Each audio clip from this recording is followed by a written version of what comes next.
Hello, my name's David Cass. I'm president of CISOs Connect, and this is a CISOs Connect podcast. I'm honored to be joined today by Ofer Klein from Reco.ai. And Ofer, could you introduce yourself and introduce the company briefly, and we'll kick off. First, thank you for having me, David. Great to be here.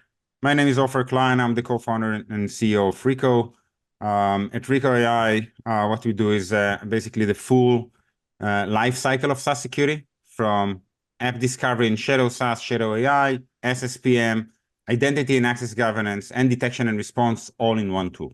And you have a very unique background. So if you could share a little bit, with the audience about your background, and then we'll get started. Sure. So my background, I flew helicopters in the Israeli Air Force. Then I ran product and startups within one of the largest defense electronic companies. I had my own company in the IoT automation, then another company, and then we started this company about 4 years ago. My two co-founders coming from the Israeli FBI. One of them is AI PhD. Another one is still to date the youngest ever lieutenant colonel in the history of the service, basically the attacker in the room. So many, many, many years in the cybersecurity space, both for them and for the extended team. Thank you. And thank you for joining us. So, asset management's been one of those things that I guess all CISOs struggle with. It's been around forever, but why is it still a problem? It is still a problem because you have all the time, you have new type of technologies that you can implement business-wise in order to run faster, better, and more effective. In our case, it's SaaS, which means it's much faster for you as a company, doesn't matter if you're small or big, to buy a tool that is already baked, already ready to go, and just operationalize it within a very short amount of time. This was not as sophisticated, as mature as it is right now, like 10 years ago. And especially with the AI revolution, you find many, many tools with AI and LLM that provides amazing value for the business and then risk to the security and IT as well. So, I mean, now that we're in the era of, I guess, cloud and SaaS, how has that made things more complicated versus, traditional asset management where, we thought we knew everything that connected to our network? That's a great question. The perimeter is not longer under your control, which means if you're using a SaaS company, the data is somewhere in the cloud, on their cloud. You have people connecting from multiple devices through multiple ways. I'll give you an example. A company that we work with, public company, someone connected an AI app to their Zoom, transcripting all calls, and by mistake, sharing it with the entire company. This is something that they did not do on purpose, maliciously. I just want to be a better person. I want to be a better employee, and I want to run faster. Oops, what have I done? So these things are happening daily across, most of the companies out there. That's a good point. And how are you helping solve the problem differently? Because we've gone from, early organizations used to just manage it by Excel spreadsheet. Others would manage it through trying to look at all the connections that are coming in. So how are you helping solve this problem differently? We've taken a holistic approach. Instead of just doubling down on a specific niche solution or niche use case, we took an approach with this AI knowledge graph that we have developed over the last few years with multiple patents that we connect to API with metadata read-only, and we basically aggregate every app or discover every app someone is using in the company. We know more than 50,000 domains. And the tricky part here is to understand what is a SaaS app and what is just, someone went and logged into something. So we are connecting to their apps, app to app, SaaS to SaaS. We're connecting to email headers. We're connecting to the SaaSes and network of the world, and aggregate all of that with our unique engine and filter with a very low false positive to identify what are the apps, who is using them, how they're used. So based on your experience and all the companies that you've been helping, what's good look like in this field? Because I remember, when I've been CISO of Fortune 100 companies for a long time, and it used to be that, if you were within 10%, that was considered good, which is actually kind of scary because, the Fortune 100s had hundreds of thousands of people. So within 10%, man, you could miss anywhere from 10,000 to like 50,000 devices, which is quite scary from a security point of view. So, what does good look like in this space? Actually, you touched a very important nerve. When we encounter, a new company, the first question is, how many apps do you have? Or how many apps do you think you have? Usually, they are not even more than 20 to 30% of the actual number. And the first good is, let me show you what you actually have in your environment. The record so far, we found more than 1,000 apps the company didn't know they're using. Usually it's in the hundreds. So the first and foremost, let me show you what you have in your environment. A very popular question is shadow AI. What AI apps, what LLM apps do I have in the company? Because now I have governance specifically for AI tools.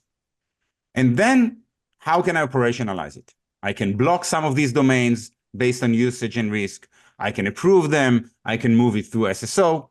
We help them basically from the shadow SaaS to the configuration and detection and response, operationalize the entire life cycle in a very methodical way while saving about 80% of their effort. In traditional asset management, where we saw still huge gaps in the number of physical devices, it seems that when we talk about applications, it's got even worse because so many of these things are free now.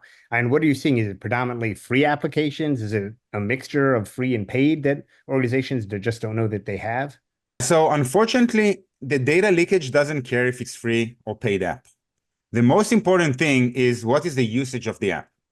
And we basically categorize these apps into AI, sales, marketing, finance, etc. And then we combine the risk level. For example, this app can take your emails. This app can read all of your data and manipulate it. So this is the risk level. And I don't care if it's a free app, if it can populate my entire data in the internet, right? So we take it by usage, risk, and the level of integrations. And that's how we assess the risk of the app. And then we also enforce who are the users, admins, internal, externals. 3% of former employees still have access to these apps, which is an awful number because you do not have the visibility you need. So from a best practices point of view, kind of, once you deploy the tool, start detecting everything, what are the next steps that an organization should take in getting this under control? So we see different ways to operationalize. The most common one is assess it by risk, and then by the number of users and the vendor risk as well. Those that are not being used by a lot of people, and the people using it, the business impact is low, aka not the CEO, COO, etc. Don't remove these apps because you're going to get a phone call after 5 minutes. And then if the business impact is low and the risk is high, either block it, remove it, or communicate with the user.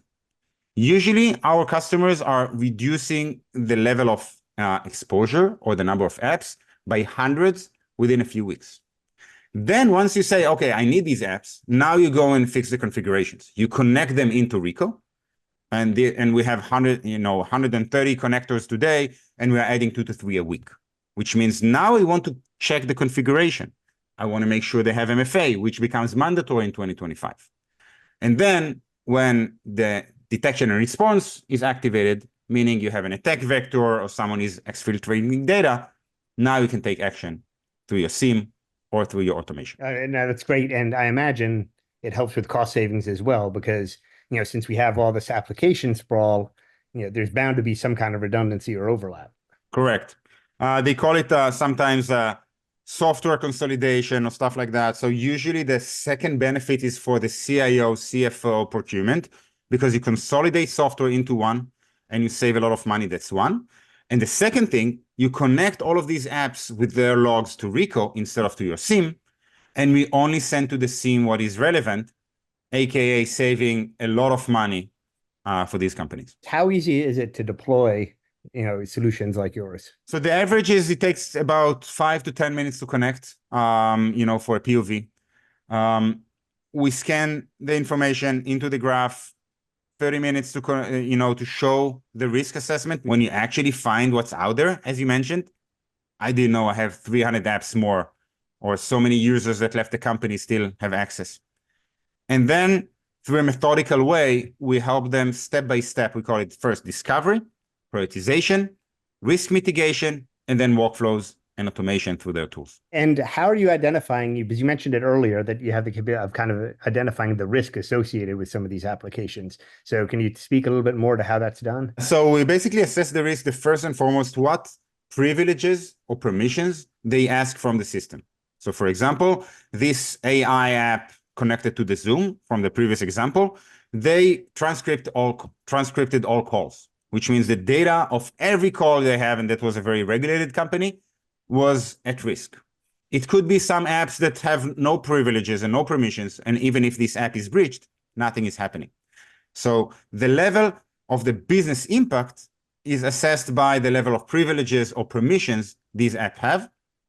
And the second level is who are the users. VIP users like board level, C-level admins, the risk is higher than, let's say, a junior developer with not so many interactions. And you mentioned earlier the importance of MFA. So can you automatically identify those that don't support MFA or? Yeah, so MFA is supported and detected on our system through two steps. First, the app level.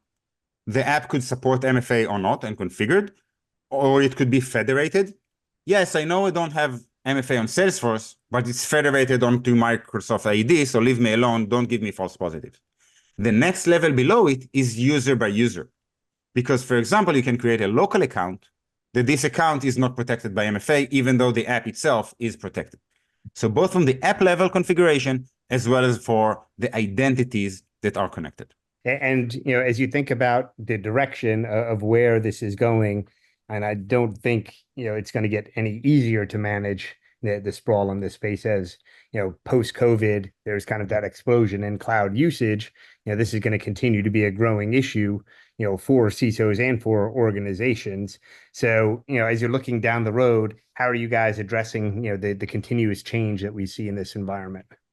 So we believe the only way to effectively secure your environment is to run at the pace of the business. If the business needs to protect something and you tell them, please wait 4 months here until I access this app, what do you think? They're going to use it behind your back. So you need to better understand what they're using, how they're using, is it good or bad at their pace. And what we have developed in order to support it, it's called App Factory. It's basically an engine that can interact and integrate with a new app within a few days. So if I know you're not going to say no for the next 4 months and you're just going to be proactive with me, I will come to you with everything I need. So visibility is key, and being proactive and running at the speed of the business, as much as we think and what we hear from customers, these are the two main elements. That's great. And those are very important points. And as we're kind of getting to the end of our session there, are there any other key takeaways that, or lessons learned that you've seen from working with customers that you'd like to share with the CISOs that listen? It's really surprising, but a lot of customers are starting usually from the nucleus, which is I need to protect a few apps to secure them configuration, because they don't even believe someone is crazy enough to implement the entire platform. And once we show them the full depth of the platform, of course I need 1, 2, 3, 4. And what I encourage everybody, do not ask the vendors, can you do what I think you can, but can you basically solve my pain? And the pain is first and foremost discovery, and then go deep into the apps and detection and response, and basically a single pane of glass. So it's true for Reco, it's true for every vendor and every company. So Ofer, thank you so much for sharing your insights with us, and thank you for all the great things that you've been doing at Reco. Again, pleasure to having you on the podcast. Thank you, David. Thank you for having me.